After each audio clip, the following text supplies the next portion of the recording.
Hello friends, welcome to Manu law classes. मेरा नाम गौतम दीक्षित है। नाउ फ्रेंड्स, आज जुलाई महीने का पहला तारीख है, 1 जुलाई 2022। So all the CLAT aspirants who are going to give CLAT in दिसंबर और नेक्स्ट ईयर इन मे, तो आज एक फर्स्ट डे को ही आप अपना एक स्केड्यूल बना लीजिए। Most of the students they delay in making schedule, but ये अच्छी हैबिट नहीं है। एक स्केड्यूल बनाइए अपना पढ़ने के हिसाब से। अगर आप बोर्ड एग्ज़ाम्स दे रहे हैं तो उसको बोर्ड एग्ज़ाम्स को अपने स्कूल्स के टाइम को टाइम देते हुए आप क्लैट के लिए भी एलेट के लिए भी टाइम निकालिए। Okay, this is the first day. The sooner you start the better you are. Okay, so now let's start with the news. तो पहला जो न्यूज़ है वो इन्वायरमेंट से आ रहा है। Very good news. मतलब ऐसे न्यूज़ नॉर्मली जब आते हैं तो वो अपने में इम्पॉर्टेंट हो जाते हैं और आपको नोट करना चाहिए। So here we are talking about ESZ, ecologically sensitive zone. ठीक है। सो इकोलॉजिकली सेंसिटिव जोन मतलब कि एक, आप जैसा कि जानते हैं कि ये जोन जो होगा उसका ऑब्जेक्टिव होगा to protect the environment, to protect the ecology of any area.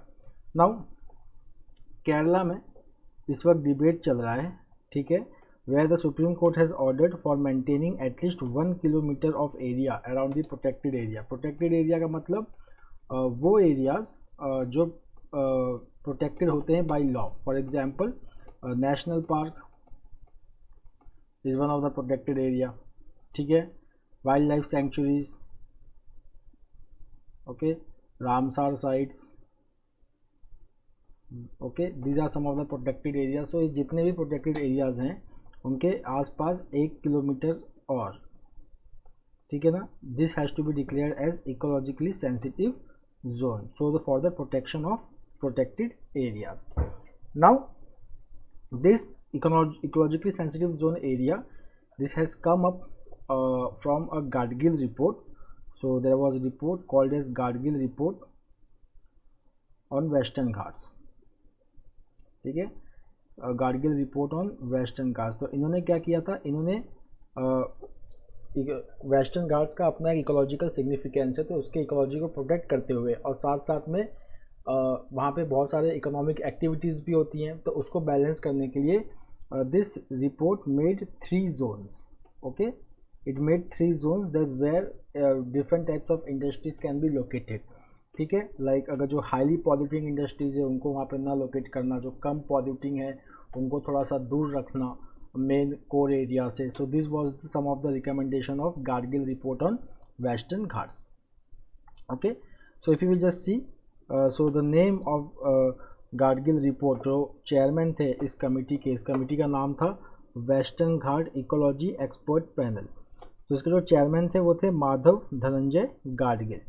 Okay, so now he was the first who submitted his report in 2012 to Union Ministry of Environment and Forest in 2011। जो सबसे important बात थी इस report की, that it discussed the methodology to categorize the Western Ghats into 3 zones of various ecological sensitivity, ठीक है, and it provided guidelines how to define these 3 areas।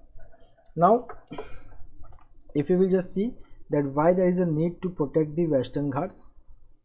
So here it has been given that the ecological significance of mountain ranges of Western Ghats is very immense. There are many rivers which originates from Western Ghats, and they are very important rivers of South India. For example, if you will see Godavari, then you will see Krishna, Kaveri, Bhima, Tungabhadra. These are some of the important rivers which originates in Western Ghats, and then there are many western flowing rivers which are important for Kerala. So that's why maintaining the ecological sensitivity of Western Ghats and preserving it is a very important. So we need to require a sustainable model of development in Western Ghats। Okay, अब हम western Ghats के बारे में थोड़ा सा पढ़ेंगे। सो आप देखेंगे western Ghats. So if you will just see the map of India, so on the western coast, parallel to western coast we have Western Ghats, parallel to eastern coast we have Eastern Ghats। अगर आप western Ghats देखेंगे तो it is more continuous as compare to Eastern Ghats. Eastern Ghats जो है वो it is broken by because if you will see various rivers are flowing like Godavari, Krishna and Kaveri, so it has made Eastern Ghats discontinuous, but Western Ghat is very continuous. It can only be passed by passes. पास जो होते हैं, जैसे आपने नाम सुना होगा कसारा घाट, okay, पाल घाट, थाल घाट, so these are some of the ghats, so it can only be passed through ghats. So western. Now the next is that extension of Western Ghats. So extension of Western Ghats, if you can see that it extends from Tapi Valley in Gujarat, Tapi Valley in Gujarat to Kanyakumari in south, Kanyakumari in south. Okay, that is the first thing. इसकी total length कितनी है? So if you will just see, the total length is 14,090 kilometre.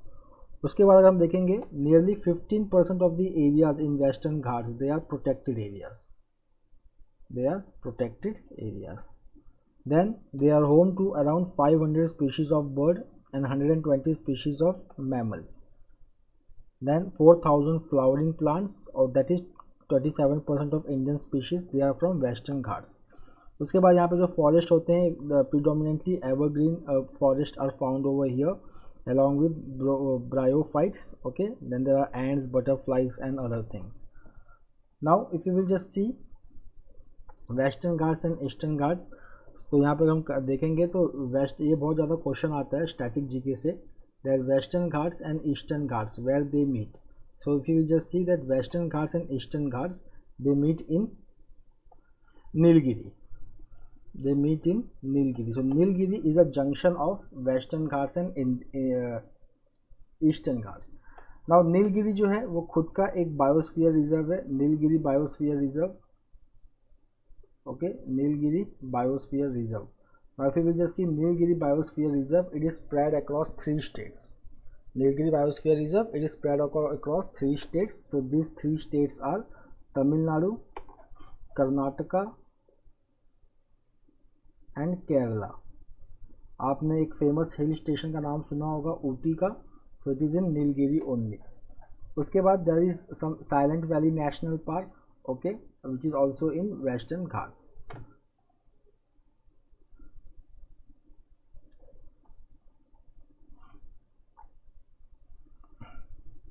The next is Maharashtra CM.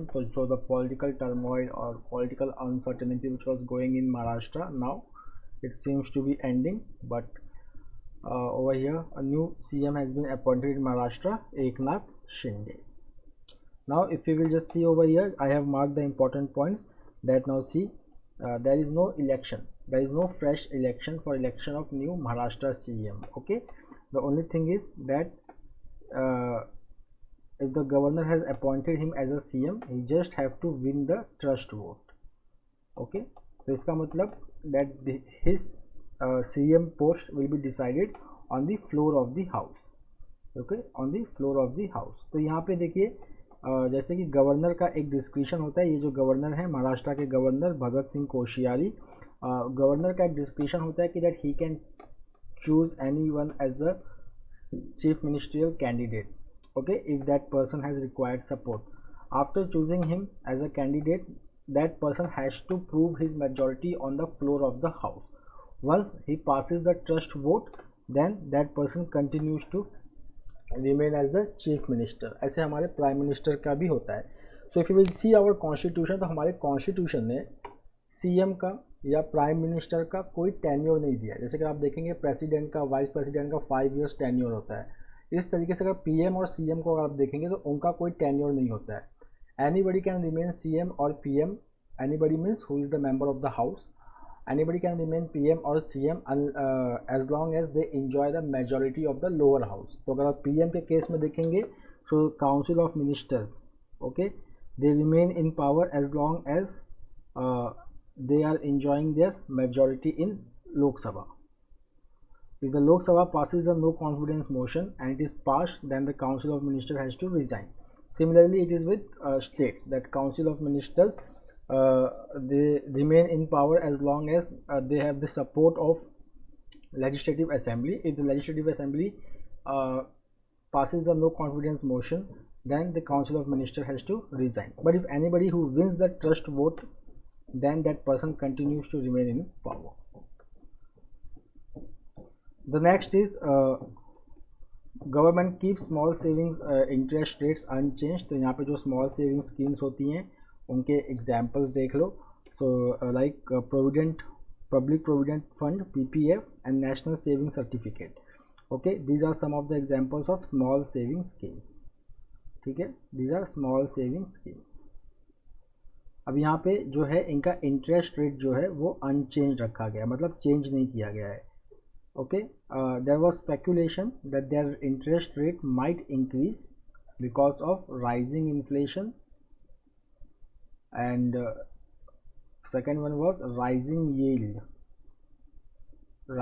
yield on government bonds या government securities. ठीक है ना, जो yield है, yield का मतलब प्रॉफिट जो होता है बॉन्ड पे, वो इंक्रीज़ हुआ था. तो ऐसा लगा कि इसका भी अब इंटरेस्ट रेट बढ़ाया जाएगा to stay in tune with government securities, but now it has been kept on hold.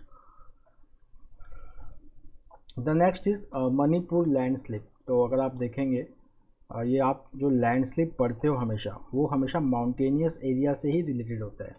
ठीक है, सो व्हेन एवर अगर आप इंडिया में देखेंगे, so in north you have Himalaya. Okay, and then here you have Western Ghat, and here you have Eastern Ghat. Okay, so if you will just see over here that the landslip has taken place in Manipur, which is a northeast region and mountainous area. Okay, so landslip it occurs especially during monsoon. कैसे होता है? So suppose this is the mountain. The water is falling and it makes, and if the slope is unstable, so what will happen that this soil will get saturated with water, it becomes lubricated, and if the slope is unstable it slips.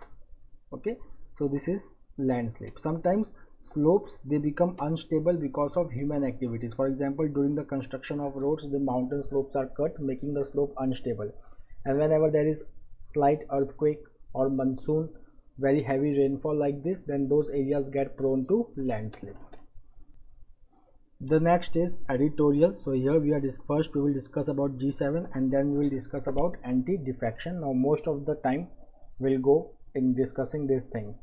So now we are talking about G7. So let me give you a broad background about G7. तो जो G7 है, it was formed in 1978. ठीक है, इसकी मैं आपको एक background बता दे रहा हूँ जो आप नोट कर लो अपने नोटबुक में. So the background of G7 is that it was formed in 1978 by 7 developed countries. This 7 developed countries as we have done, they were Canada, USA, United Kingdom, France, Germany, Italy and Japan. Later, 20 years later in 1998, Russia became the member and G7 became G8. But then in 2014 Russia annexed Crimea and Russia was suspended indefinitely from G7 G8, and G8 again became G7. Now the 48th G7 summit, ठीक है, it was held in Bavaria in Germany recently. So India was a invitee. ठीक है, India वहाँ का invitee था. Along with India the other invitees were Argentina, Indonesia, Senegal and South Africa. तो ये आप नोट कर लोगे. ठीक है, now if you will just see the G7 summit, it saw the launch of $600 billion US led partnership for global infrastructure and investment. ठीक है, so it is the US led partnership for global infrastructure and investment, and it commits to fight climate change, funding renewable energy, mitigating inflation and managing the global crisis after COVID-19 pandemic. And if you will just see the G7 talk, it focused more on China and Russia-Ukraine crisis. Okay. Now some of the other outcomes of the meeting was that they issued a separate statements on support for Ukraine, food security and climate club. उसके बाद the special invitees and G7 countries they issued a statement on resilient democracies. अब ये resilient democracies का मतलब क्या हुआ, please make it very clear and right in your notebook that one of the significant, एक पहला आउटकम क्या है G7 का, पहला आउटकम था PGII, तो इसको आप नोट कर लेंगे। सेकंड क्या है, सेकंड है रेजिलियंट डेमोक्रेसी। अब रेजिलियंट डेमोक्रेसी का क्या हो गया, that they are committed to free and fair elections, promoting freedom of expression and gender empowerment.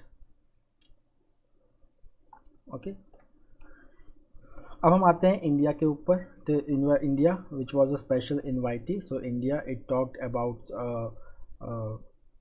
the need of the developing worlds, or that it is most important, and he also talked about the impact of Russia-Ukraine conflict on developing nations.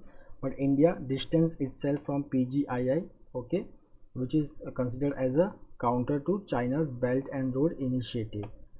Then India has made evident that India has only signed a statement on resilient democracies and just energy transition, and not the statements which are criticizing or castigating Russia and China. There is a word for you, castigating Russia and China. Okay. Similarly, Prime Minister had done during the BRICS summit, which was hosted by China, where he stayed away from President Xi Jinping's criticism against the Western countries. उसके बाद the second thing is that resilience democracy से related ही है ये, that now India will be scrutinized for its announcements on democracy and written assurance given by the government to protect civil society, freedom of expression and thought, conscience, religion or belief.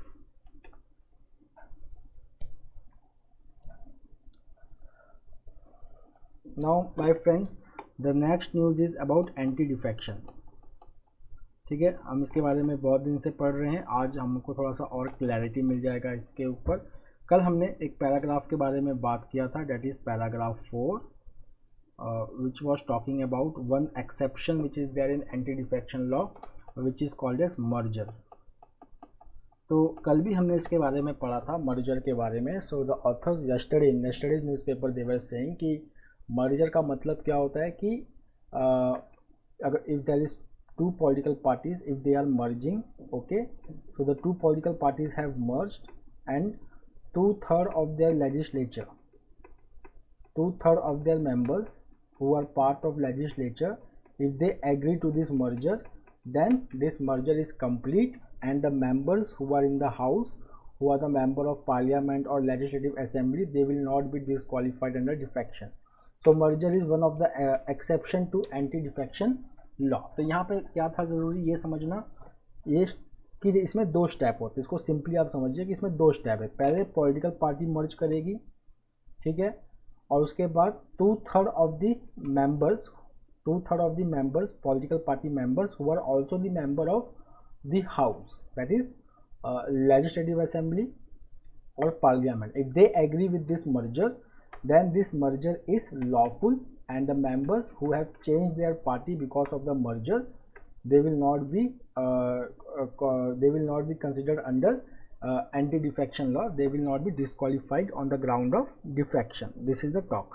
but India में ठीक इसका उल्टा होता है, okay, means this thing is not followed. If the 2/3 members, okay, if they decide to join any other party, ठीक है ना, whether they are not whether the main political parties are merging or not, then also they consider it as a merger. जैसे कि अभी के case में क्या हुआ है, महाराष्ट्र के केस में कि 2/3 of members of Shiv Sena, okay, they joined, means they made a bulk defection, they made a bulk defection, okay, उन्होंने एक बल्क डिफेक्शन कर लिया, ठीक है। अब ये बल्क डिफेक्शन हो गया, ठीक है, बट अगर हम देखेंगे तो you can say that yes, like now they are with BJP, another party, okay, they are not the members of BJP but they have made a government with support of BJP, but outside the house Shivsena and BJP they have not merged, okay. But जो paragraph 4 है, it talks about this things, that both the political parties should merge, and after that the 2/3 members should agree to it, and then only the merger is lawful under 10th schedule. Okay, when this law was passed, okay, तो यहाँ पे अगर हम देखेंगे, I have highlighted for you that this is the background of the law, that it was enacted as the 10th schedule of the Constitution of India in 1985 under Rajiv Gandhi's prime ministership, and it provided for the disqualification of legislature belonging to political party if that legislature voluntarily give up the party membership or he has defied the instructions of the whip of the party.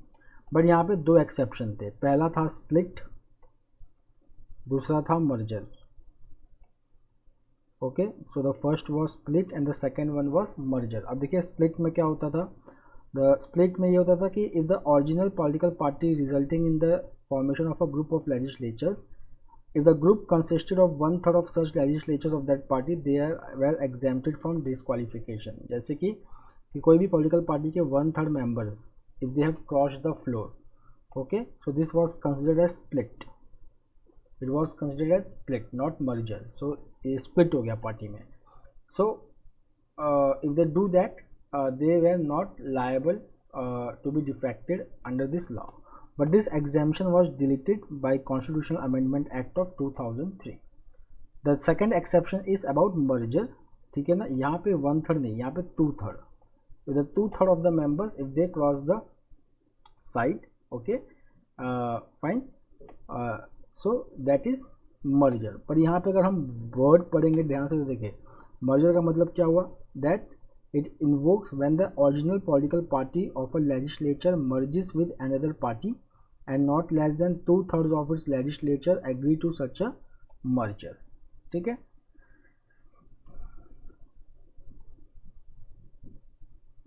ठीक है. अब यहाँ पे अगर हम देखेंगे, again we are talking about paragraph 4 of the schedule which has been taken recourse by number of legislatures. तो यहाँ पे अगर हम देखेंगे तो लेजिस्लेचर्स को इंटरप्रेट कैसे करते हैं, लेजिस्लेचर्स को मर्जर को इस तरीके से इंटरप्रेट करते हैं कि अगर 2/3 legislature, okay, if they merge without the merging of the party then they consider it as merger.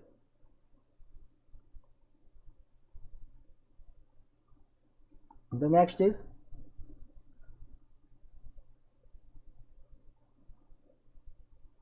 this paragraph, that about the law.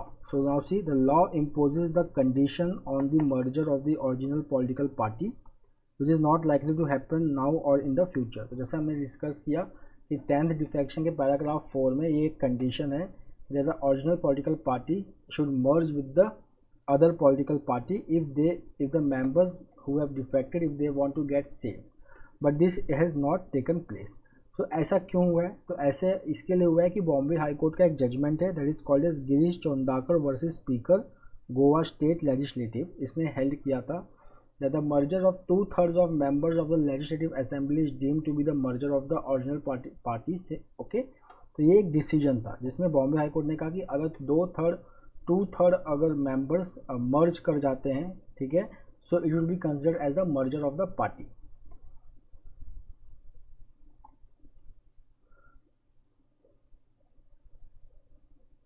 The second is there is petition filed by Shiv Sena under anti-defection law that this legislature they should be qualified.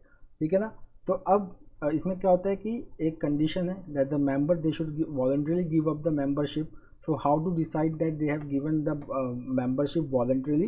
So that is based on the conduct of the member. ठीक है, तो एक important case है that is Ravi S Nayak versus Union of India 1994. उसमें supreme court ने खुद कहा है that the conduct of the member that who has given up the membership of the party voluntarily, okay, so that can be identified like willful non-participation in a crucial meeting. That can be one of the ground that the member has given up the membership voluntarily, okay. The next is no confidence motion against the deputy speaker. So Maharashtra के legislative assembly में speaker नहीं है, there is a deputy speaker.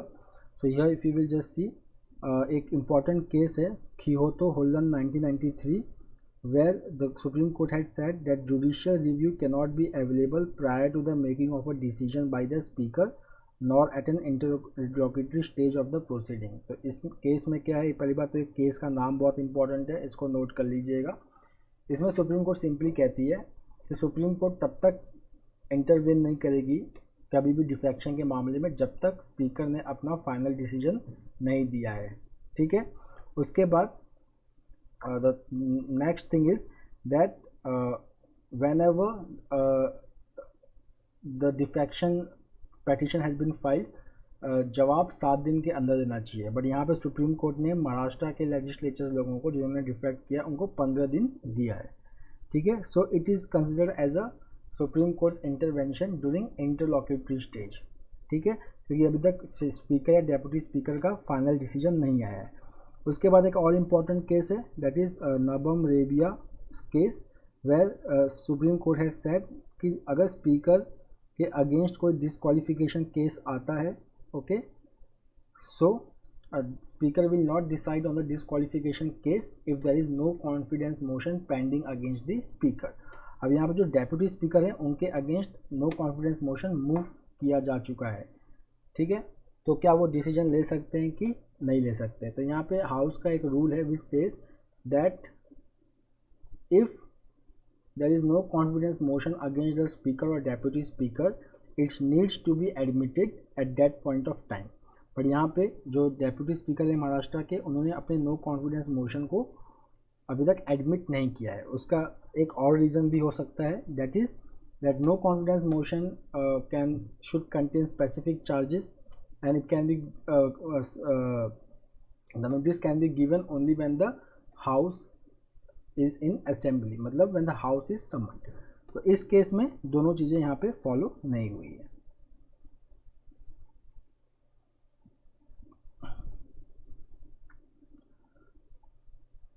The next is the free fall of रूपी। Free fall of रूपी, तो यहाँ पे हम कुछ दिन से देख रहे हैं जो रूपी का वैल्यू है वो गिरते जा रहा है। So we will try to see some of the reasons. So if you will just see that the Indian rupee it has hit an all-time low against the US dollar। अभी this has crossed this 79 rupees mark, ठीक है ना। अब international monetary fund का एक forecasting है कि by financial year 2029 rupee will depreciate by 94 rupees. उसके बाद हम देखेंगे कि जो डेप्रिसिएशन हो रहा है, okay, it is witnessing a steady decline. हमारा फॉरेक्स रिजर्व भी उसकी वजह से क्या हुआ है कि $600 बिलियन से नीचे आ गया है। अगर हम अपना फॉरेक्स रिजर्व देखेंगे 2021 में तो it was $642 billion. Now RBI is saying that drop in forex reserve is because of a fall in dollar value of assets held by RBI. तो आरबीआई जो है वो अपने कुछ एसेट्स को डॉलर के वैल्यू में रखती है, ठीक है ना। अब अगर डॉलर का वैल्यू ही गिरते जा रहा है, ठीक है, तो क्या होगा, वो जो एसेट है उसका भी वैल्यू गिरते जाएगा। So our forex reserve will come down, okay। The next is demand and supply type of things। So here the thing is that when the rupee is in great demand, ठीक है ना, तो रुपी की value बढ़ जाएगी। And when the dollar is in great demand, तो dollar की value बढ़ जाएगी, ठीक है। For example if we are importing, तो we have to pay in dollar, तो डॉलर का डिमांड बढ़ जाता है, इसलिए डॉलर की वैल्यू बढ़ जाती है। इफ़ वी आर एक्सपोर्टिंग, ठीक है ना, सो यहाँ पे रुपी की वैल्यू बढ़ जाती है, ठीक।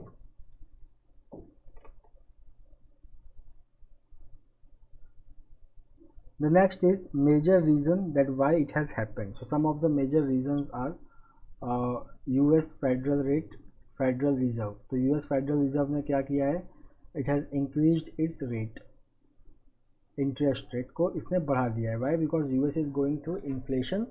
So to control the inflation, US Federal Reserve, which is the central bank of US, it has increased the rate। Now what is happening now, that the foreign portfolio investors, now they are taking out their money from Indian market and they are investing in US Federal Reserve। Second is Russia Ukraine crisis, वो तो है ही। Third one is inflation। So India में inflation rise हो रहा है, okay, that is also one of the reason that why foreign portfolio investors they are pulling their money out, because whenever the inflation rises तो जो real earning है वो decrease होता है।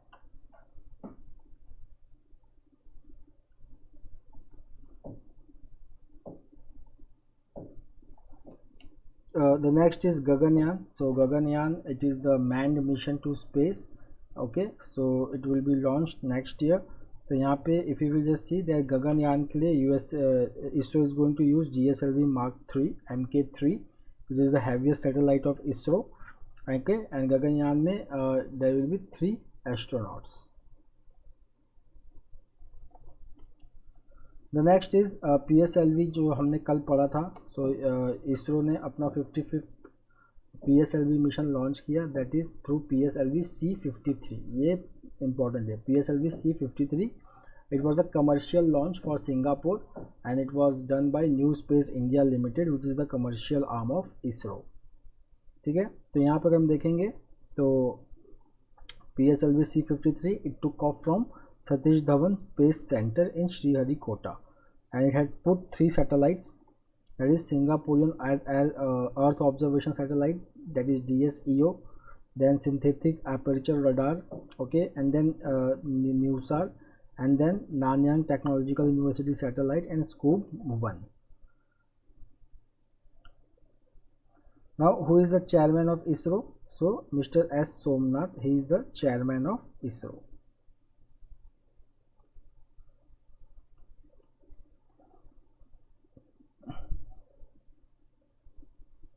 The next is snake island. So Russia withdraws from Snake island. तो यहाँ पे हम देखेंगे कि स्नेक आइलैंड एक ये स्ट्रेटेजिक आइलैंड है ब्लैक सी में, and Russia has withdrawn from Snake Island. इसका सिग्निफिकेंस यूक्रेन के लिए क्या होगा? So that Ukraine can start exporting food to other countries since the blockade has been remove from Snake island.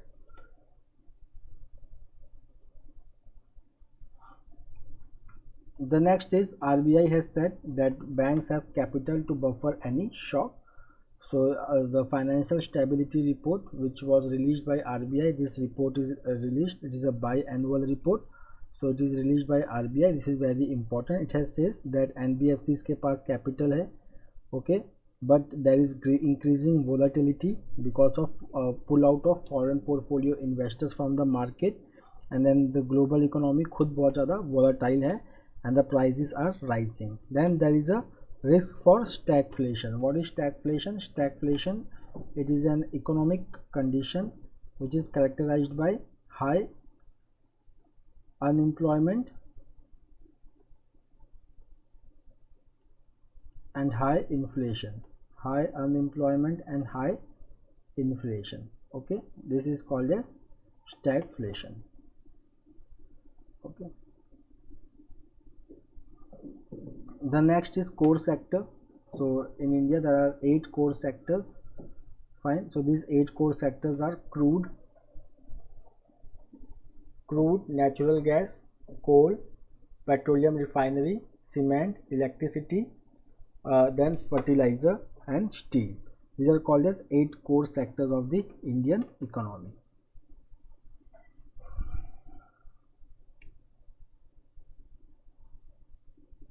Now यहाँ पे देखिए, बस आपको पैटर्न जानने की ज़रूरत है। That output at India's 8 core sector has grew by 18.1%। Okay, सिर्फ 2 सेक्टर्स में ग्रोथ नहीं हुआ है, that is crude oil and natural gas.